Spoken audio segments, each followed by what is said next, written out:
بیعت اسلام کر لی۔ تو یہ سلوک تھا اللہ کے محبوب کا، صلہ رحمی کا یہ عالم تھا، یہ حضور کی سیرت۔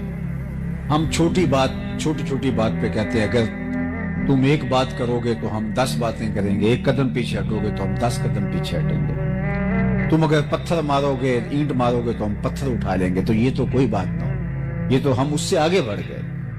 اب تم جو کرنا ہے کر لو، ہم اپنے رویے سے نہیں ہٹنے کے، ہم اپنی عادت خیر کو چھوڑنے کے نہیں۔ ایک بزرگ وضو کر رہے تھے پانی کنارے، تو ایک بچھو تھا جو ایک درخت کی ٹہنی پر پانی کے بہاؤ پہ جا رہا تھا، اور کبھی کوئی تیز جو ہے وہ لہر آتی تو وہ ڈوب جاتا، پھر اپنے آپ کو بڑی ہمت سے اس لکڑی کے ساتھ آ کے وابستہ کرتا۔ تو ان کے دل میں رحم جاگا، تو ہاتھ ڈال کر کے اس کو باہر نکالنے کی کوشش کی، تو اس نے اپنی فطرت کے مطابق ان کے ہاتھ پہ ڈنگ مار دی۔ درد ہوا تو ہاتھ جھٹکا اور پھر گر گیا، پھر دوبارہ اس کو نکالنے کے لیے ہاتھ ڈالا تو پھر اس نے ڈنگ لگا دی۔ یہ 7 مرتبہ ہوا۔ تو پاس کھڑے ان کے جو شاگرد تھے انہوں نے کہا حضرت یہ اتنا نصیب ہے کہ ہر بار آپ کو ڈنگ مارتا ہے اور آپ پھر بھی مصر ہیں اس کو نکالنے کے لیے۔ تو فرمایا کہ اس کے پلے ہے یہ، جب وہ اپنی بری خصلت سے باز نہیں آتا، میں اپنی اچھی عادت سے باز کیسے آ جاؤں؟ جس کے پاس جو ہوگا وہ وہی دے گا۔ الاناء یترشع بما فیہ، عربی کا مقولہ ہے برتن سے وہی ٹپکتا ہے جو برتن کے اندر ہو۔ اگر آپ کے ساتھ میرے ساتھ کوئی رویہ اچھا نہیں رکھتا، اس کا سلوک اچھا نہیں ہے، تو ہم یہ نہیں کہیں گے کہ اچھا اگر تو 1 قدم بڑھا ہے تو میں 10 قدم اور جو ہے وہ تیرے معاملے میں اتنی ہی برائی میں تیرے ساتھ بڑھ جاؤں گا، یہ تو پھر ہم اس سے آگے بڑھ گئے نا۔ ہم کہیں گے نہیں، تجھے بھی ایک دن جیت لیں گے محبت کے زور پر۔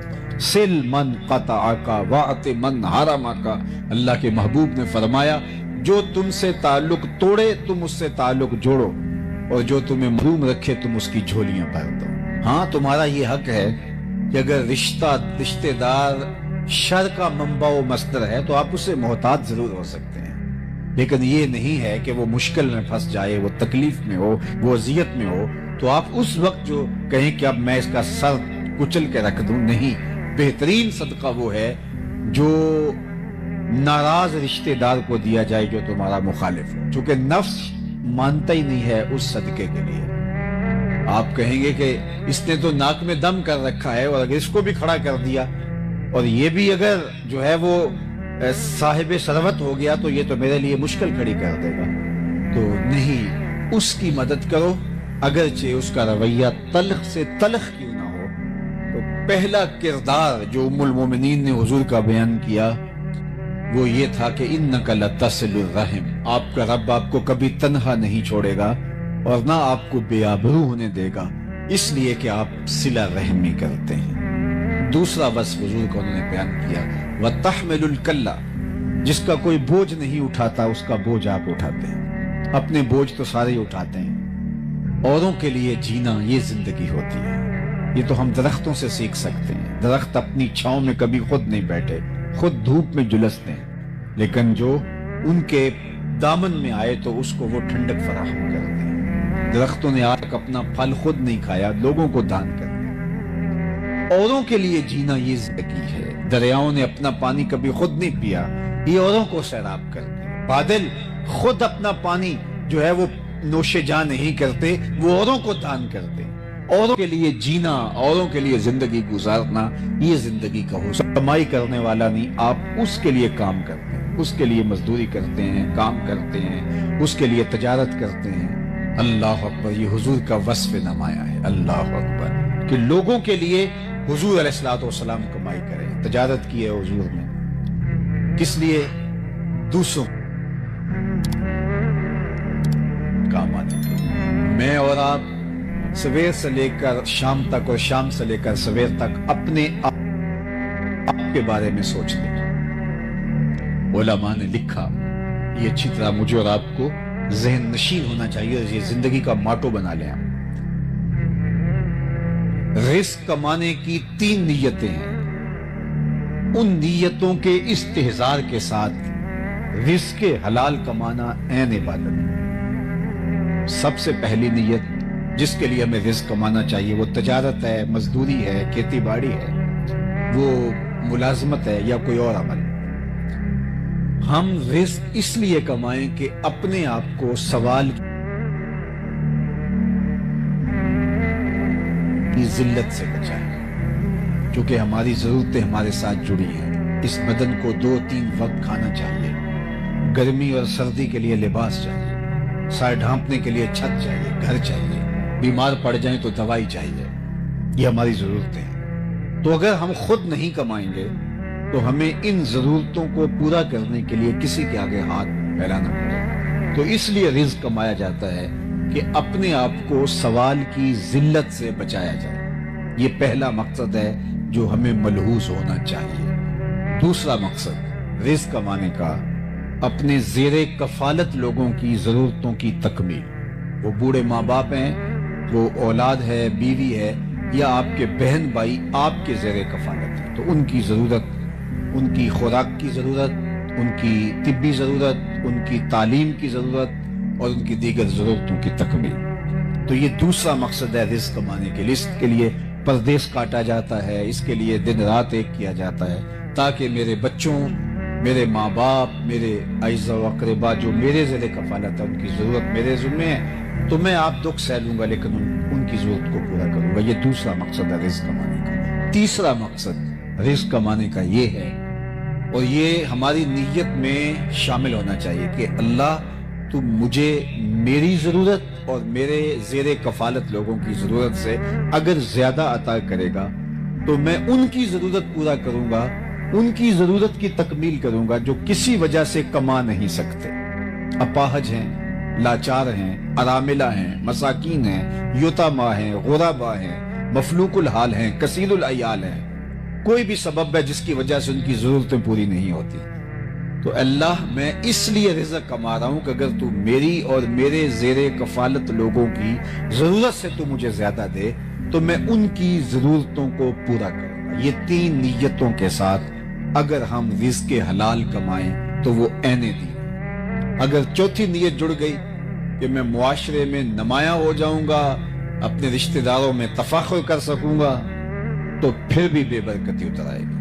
اور اگر اس رزق کے ذریعے سے عیش و عشرت کروں گا، اپنی ناجائز خواہشات کی تکمیل کروں گا، یہ تو خیر بدترین صورتحال ہے۔ صرف تفاخر کروں میں باقی رشتہ داروں کے اندر بھی، میاں میں تم سے امیر ہوتا ہوں، اور میں ان پر تفوق کا اظہار کر سکوں، یہ بھی نیت میں کہیں چھپا ہوا، تو وہ رزق آپ کو بے چین کر دے گا، سکون نہیں آنے دے گا، اور وہ رزق جو ہے وہ پھر دنیا کا مال بن کے رہ جائے گا جو تمہارے لیے بہت کڑے اور سخت حساب کا ذریعہ ہوگا۔ تو صرف 3 نیتیں ہمارے ساتھ جڑی ہونی چاہیے۔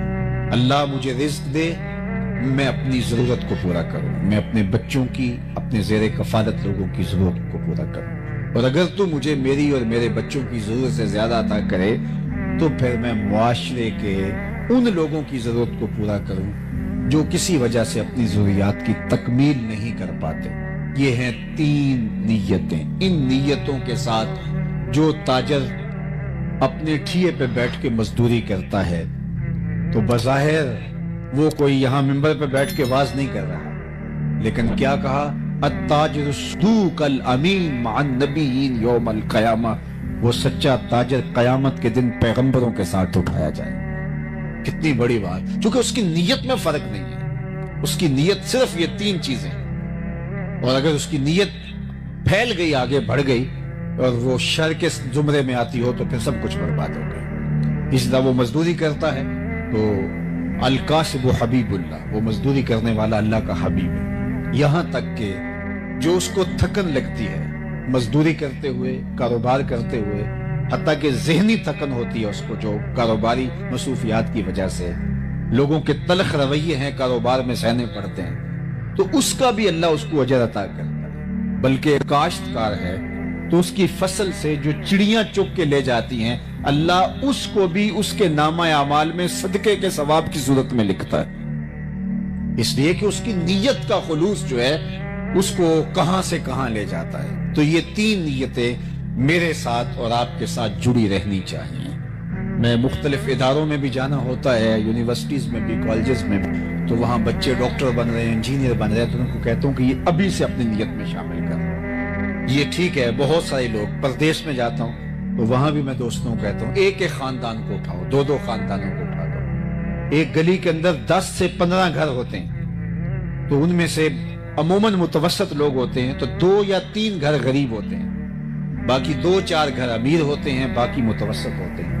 اگر ہم صرف اپنی گلی کو اپنے ذمے لے لیں کہ ہم اپنی گلی میں کسی کو بھوکا نہیں سونے دیں گے، اس گلی کے غریب لوگ ہمارے ذمے ہیں، ان کے بچوں کی تعلیم ہمارے ذمے، ان کی شادیاں ہمارے ذمے، صرف ایک ایک گلی کو اپنے ذمے ہم لے لیں تو ایک اچھا صالح پاکیزہ معاشرہ جو ہے وہ تشکیل پاتا ہے۔ لیکن جب ہم خود غرضی کی زندگی گزاریں گے تو پھر معاشرہ اسی طرح کا ہوگا جس طرح اس وقت پایا جاتا ہے۔ اور ہمارا دین صرف ہمیں سجدے کرنے کی تلقین نہیں کرتا، ہمارا دین ہمیں ہمسایوں کا خیال رکھنے کی تلقین بھی کرتا ہے۔ میرے اور آپ کے آقا و مولا نے فرمایا اس قدر مجھے ہمسایوں کے حقوق کے بارے میں تاکید کی گئی کہ مجھے لگا کہ وہ وراثت میں حقدار نہ ٹھہرا دیا جائے۔ اور ہم نے تو یہ پڑھا ہے کہ اگر ہمسایہ بھوکا سو جائے تو 40 دن نمازیں قبول نہیں ہوتی۔ یہ ہمارا دین ہے۔ میرے اور آپ کے آقا و مولا نے یہاں فرمایا اپنے گوشت کی خوشبو سے غریب ہمسائے کو تکلیف نہ دو، یا تو تھوڑا پانی زیادہ ڈال لو اور شوربے کی پیالی ہمسایوں کے گھر بھی بیچ دو۔ اور اگر ایسا نہیں کر سکتے تو ایسے زاویے میں، ایسے وقت میں، ایسی جگہ پہ اس کو پکاؤ کہ غریب تک اس کی مہک نہ پہنچ سکے۔ بچے تو بچے ہیں، ضد کر بیٹھے تو ان بچوں کی ضد کو کون پورا کرے گا؟ پہر کو سلا دیتی ہے بچوں کو وہ اس ڈر سے گلی میں پھر کھلونے بیچنے والا نہ آ جائے۔ اپنی دولت کی نمائش نہ کریں کہ لوگ اذیت میں مبتلا ہو جائیں۔ میں نے تو فقہا سے یہ بھی جو ہے وہ سنا ہے کہ آپ حج اور عمرہ کر کے آتے ہیں تو اس کی بھی بار بار لوگوں کو باتیں نہ سنائیں کہ غریب آدمی اس سے بھی جو ہے وہ اذیت میں آئے گا کہ میرے پاس بھی یہ چیزیں ہوتی تو میں بھی جو ہے وہ چلا جاتا، تو وہ بھی اذیت میں آ جائے گا۔ اس طرح کسی نے کہا تھا امیر آدمی آسائش نہ چھوڑے نمائش چھوڑ دیں تو غریبوں کی جان سوکھی ہو سکتی ہے۔ تو ہمیں ان 3 نیتوں کے استحضار کے ساتھ رزق کمانے کی تلقین کی گئی ہے۔ ہم اوروں کے لیے جئیں، اور جب ہم اوروں کے لیے جینا شروع کر دیتے ہیں تو پھر ہماری زندگی کے اندر جو طمانینت آتی ہے اس کو کسی ترازو پہ نہیں توڑنا جا سکتا۔ ہم ایسے جینا شروع تو کریں، ہم یہ سمجھیں کہ یہ ہمسائے کے بچے میرے بچے اور ان کی ضرورت میرے ذمے ہے اور یہ میرے ذمے ہے، اور معاشرہ اس طرح کس طرح صالحیت کے سانچے میں ڈھل جائے گا۔ مساجد کی انجمنیں جو ہیں یہ صرف اپنا سارا زور مولوی صاحب کے اوپر نہ دیں کہ ان کو کس طرح ہم نے قابو میں رکھنا ہے، یہ پورے محلے کو دیکھیں کوئی غریب بھوکا تو نہیں سوتا، یہ ذمہ داری ہے اس کی، یہ اس کے منصب کے اندر شامل ہے۔ اسی طرح جو زعماء ہیں، سیاسی زعماء ہیں معاشرے میں جن کو اللہ تعالیٰ نے مقام دیا ہے، صرف یہ نہیں ہے کہ بندہ خود کر سکتا ہو، اللہ نے ان لوگوں کو بھی مذمت کی ہے کہ جو خود تو نہیں کر سکتا لیکن دوسروں کو بھی اس کی ترغیب نہیں دیتا تو وہ بھی پکڑا جائے گا۔ وَلَا يَحُضُّ عَلَىٰ طَعَامِ الْمِسْكِينِ فَوَيْلٌ لِّلْمُصَلِّينَ الَّذِينَ هُمْ عَنْ صَلَاتِهِمْ سَاهُونَ الَّذِينَ هُمْ يُرَاءُونَ وَيَمْنَعُونَ الْمَاعُونَ۔ تو یہاں پہلے فرمایا کہ أَرَأَيْتَ الَّذِي يُكَذِّبُ بِالدِّينِ فَذَلِكَ الَّذِي يَدُعُّ الْيَتِيمَ وَلَا يَحُضُّ عَلَىٰ طَعَامِ الْمِسْكِينِ، کہ یہ وہ بد نصیب شخص ہے جو لوگوں کو ترغیب نہیں دیتا کہ فلاں یار غریب ہے اس کی مدد کو پہنچے۔ خود اس کے پاس دولت ہے، وہ تو بہت بڑے امتحان میں ہے، اس کو تو ڈھونڈ کر کے دینا چاہیے، لیکن وہ خود اس اہلیت میں نہیں ہے کہ وہ لوگوں کی مدد کر سکے۔ لیکن وہ لوگ جو غریب ہیں وہ اس کی نظر میں ہیں اور اس کا اثر ان پہ بھی چلتا ہے جو صاحب ثروت ہیں، تو وہ ان کو اگر نہیں کہتا، وہ کہتا ہے مجھے کیا لگے اور میں ان کا احسان اپنے اوپر کیوں لوں، ان کو ترغیب دے کہ ان کی مدد کرواؤں، مجھے کیا لگے۔ تو اللہ تعالیٰ نے سورہ الماعون کے اندر جہاں مذمت کی منافقوں کی، اس کی بھی کی کہ اس کی بد نصیبی کیا ہے، وَلَا يَحُضُّ عَلَىٰ طَعَامِ الْمِسْكِينِ۔ اور سورہ البلد کے اندر فرمایا أَلَمْ نَجْعَلْ لَهُ عَيْنَيْنِ وَلِسَانًا وَشَفَتَيْنِ وَهَدَيْنَاهُ النَّجْدَيْنِ فَلَاقْتَحَمَ الْعَقَبَةَ وَمَا أَدْرَاكَ مَا الْعَقَبَةُ فَكُّ رَقَبَةٍ أَوْ إِطْعَامٌ فِي يَوْمٍ ذِي مَسْغَبَةٍ يَتِيمًا ذَا مَقْرَبَةٍ۔ وہاں ارشاد ہونٹ دیے ہیں لیکن تو ان کے حق میں کیوں نہیں بولا، تو نے ان کی غربت کی آواز دوسروں تک کیوں نہیں پہنچائی۔ تو یہ ہماری ذمہ داریوں میں شامل ہے کہ ہم اپنے اعتراف پہ غور کریں کہ کوئی بندہ اگر بھوکا مر گیا تو وہ بوجھ ہمارے ذمہ ہے، لیکن ہماری بے حسی، پوری دنیا کی بے حسی نے آج انسانیت کو خانوں میں بانٹ دیا ہے، بلکہ میں تو کہتا ہوں کہ جو الگ الگ اچھے اچھے ٹاؤنز بن رہے ہیں، یہ بھی غریبوں اور امیروں کی بستیاں الگ الگ ہو رہی ہیں۔ ڈیفنس میں اور طرح کے لوگ آباد ہیں، غریب محلوں میں اور طرح کے لوگ آباد ہیں، تو بستیاں الگ ہو رہی ہیں، لوگ امیر غریب ان کے اندر جو ہے وہ لمبی لکیریں کھینچی جا رہی ہیں، اور ہمیں جو زندگی دی گئی تھی وہ ترغیب کی زندگی دی گئی، تو اپنے لیے جینا کمال نہیں ہے، اوروں کے لیے کمال ہے۔ تو یہ حضور کا وصف نمایاں ہے جو ام المومنین نے بیان کیا، وَتَقْسِبُ الْمَعْدُومِ، جس کا کوئی کمائی کرنے والا نہیں، آپ اس کی کمائی کرتے ہیں۔ سیرت اس لیے نہیں ہوتی، یا میلاد اس لیے نہیں ہوتا، یا جلسہ اس لیے نہیں ہوتا، یا تقریر اس لیے نہیں ہوتی کہ میں تقریر کروں اور آپ نعرے لگاتے تھکے نہ، اور آپ کہیں کمال کر دیا، کبھی پھول پھینکے کبھی نوٹ پھینکے۔ یہ مجھے اور آپ کو بھولا ہوا سبق یاد دلانا ہوتا ہے، اپنے آپ کو بھی اور آپ کو بھی۔ مجھے اس سیرت کے عنوان سے اپنے لیے ڈھونڈنا ہے کہ میرے اور آقا و مولا جن پہ ہم درود پڑھتے ہیں ان کی تو زندگی یہ تھی، تو کیا میں ان کی زندگی کے کتنا قریب ہوں، میرے اندر کہاں تک ہے یہ، میں نے زندگی میں کتنے دکھیوں کو، کتنے حضرت عبد الرحمن 30,000 غلام آزاد کیے۔ تو ہمیں لوگوں کو، مصیبتوں میں پھنسے ہوئے لوگوں کو آزاد کرنا چاہیے۔ اس دور کی جو غلامی ہے، معاشی بحران ہیں، اذیت ہیں، اس میں لوگوں کو ان کے پاؤں پہ کھڑا کریں، ان کی ضرورتوں کی تکمیل کریں۔ یہ میرے حضور کی سیرت ہے، اور سیرت بیان اس لیے کی جاتی ہے کہ اس سیرت کو ہم اپنے اندر اتاریں اور اپنے اس کا عکس اپنے اندر پائیں، تاکہ ہمارے آقا خوش ہوں۔ صرف سن کے کہ واہ سبحان اللہ، یہ ہم صرف ان کو بیان کر کے سبحان اللہ کہہ رہے نہیں۔ دین کا تقاضا ہم سے یہ ہے کہ ہم قسمت کا رزق ساتھ لے کے آتا ہے اور برکت چھوڑ کے جاتا ہے۔ ہمارا کچھ نہیں کھاتا، اپنی قسمت کا ہمارے دسترخوان سے کھاتا ہے، اور ہمارے دسترخوان سے کھانے کی وجہ سے ثواب بھی ہمیں ملتا ہے، عزت بھی ہمیں ملتی ہے، اور وہ برکت بھی چھوڑ کے جاتا ہے۔ اس لیے خوش دلی کے ساتھ مہمانوں کا استقبال کیا جائے، ان کو کھانا کھلایا جائے۔ اللہ اکبر۔ آدھا فقر حضرت سیدنا شیخ عبد القادر الجیلانی علیہ رحمہ و رضوان فرماتے ہیں، آدھا فقر بھوکوں کو کھانا کھلانا اور برہنہ بدن لوگوں کو لباس پہنانا ہے۔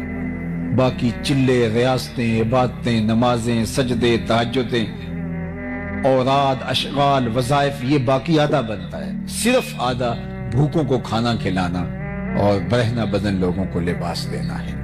فقیر اس بات پہ راضی ہوتا ہے کہ اس کا دسترخوان چلتا رہے، اٹ کھڑک کے دکڑ وجے تتا ہوئے چلہ، آن فقیر کھا کھا جامن راضی ہوئے بلا۔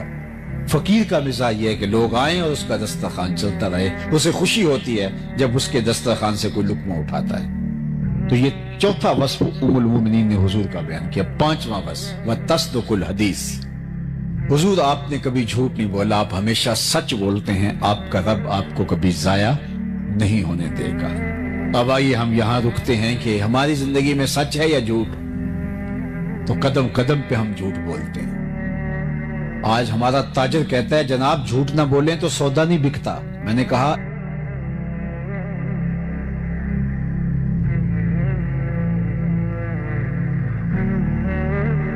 کیسے بیچ لیتے ہیں؟ وہاں تو جھوٹ کا کبھی گزر بھی نہیں ہوا، اور وہ معیشت میں کہاں سے کہاں ہے۔ یہ عجیب فلسفہ تراشا کہ جھوٹ نہ بولیں گے تو سودا ہی نہیں بکے گا۔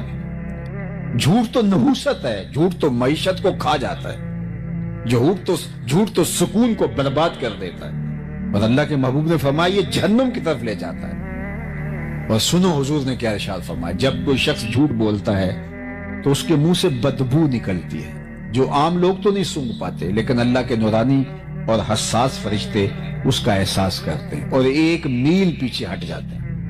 رحمت لانے والے فرشتے جھوٹ بولنے کی وجہ سے بدبو نکلتی ہے، اس سے ایک میل پیچھے ہٹتے ہیں، اور صبح سے لے کر شام تک جہاں جھوٹ ہی ہو تو فرشتے کتنے دور جا چکے ہوں گے۔ باپ بیٹے سے جھوٹ بولتا ہے، بیٹا ماں سے جھوٹ بولتا ہے، ماں بیٹی سے جھوٹ بولتی ہے، بیٹی اپنے بھائی سے جھوٹ بولتی ہے، بھائی اپنی بہن سے جھوٹ بولتا ہے۔ تو ایک گھر سے اتنے لوگ جھوٹ بول رہے ہوں تو وہاں تو بدبو بوکے پھوٹ رہے ہوں گے۔ تو رحمت کے فرشتے تو دور دور کہیں ہوں گے جنہوں نے رحمت لے کے آنی تھی، اب نحوست آ گئی، رحمت والے تو آ ہی نہیں سکتے۔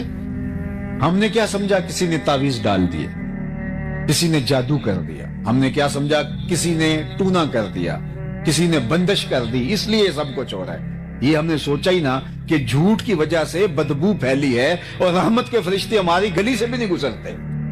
اور ہم گئے پھر بابوں کے پاس اور وہ جھوٹ کا پلندہ تو پہلے یہ جھوٹ کا سامان لے کے گڈی باندھ کے بیٹھا ہوا تھا. اس نے کہا تم تو ویلے سے آ گئے ہو, اگر نہ آتے تو یہ تعویذ چل جانے تھے, ککھ نہیں رہنا تھا تمہارا اگر تم 2 دن لیٹ ہو جاتے. پھر ہر اتوار کو اس ملنگ, اس بابے, اس عامل کی جو ہے وہ کیا اس کو کہتے ہیں, ٹھیا کہہ لیں یا آج کل جو بھی لفظ بولتے ہیں, وہاں جا کے جو ہے وہ چوکی بھرنی پڑتی ہے. اور اتنے بد نصیب ہوتے ہیں, کوئی 3 سال سے نہیں نہایا, کوئی 4 سال سے غسل نہیں کیا, کوئی گالیاں بکتا ہے, کوئی جو ہے وہ بےہودگی پہ اتر آتا ہے. اور روز اخبارات کے اندر آپ دیکھتے ہیں کہ بابے نے کیا کرشمہ کے رکھ دیا, اور عزتوں سے کھیلنے والے یہ لوگ ہوتے ہیں. اور وہاں رش لگا ہوتا ہے, وہاں بھاگم بھاگ ہوتی ہے. کیوں جی؟ یہ ہمارا